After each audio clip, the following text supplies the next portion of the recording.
الدورة دي في حب النبي، حب القراية عشان النبي.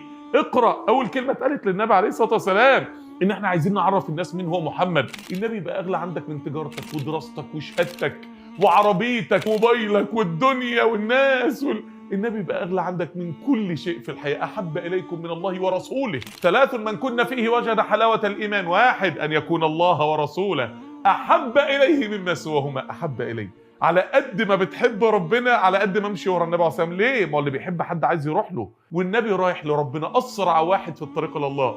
فاكتر واحد هيدلك على ربنا بسرعه هو النبي، فامشي وراه لو انت بتحب ربنا. حب النبي هيغيرك، حب النبي هيديك طاقه في الحياه، حب النبي عليه الصلاه والسلام هيغير صفاتك وهيغير اخلاقك وهيغير معاملتك مع مراتك ومع اولادك ومع الدنيا. حب النبي عليه الصلاه والسلام هيخلي قلبك الدنيا طعمها حلو في عينيك، ان انا بحبك يا رسول الله، بحب ربنا وبحبك. قال لهم هاجرت الى الله واليكم، المحيا محياكم والممات مماتكم، يعني هعيش معاكم وهموت معاكم.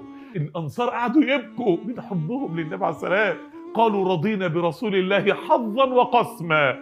كان يوم فرح ان ربنا يقول لهم ان اللي هيطيعوا هيبقى معاه في الجنه.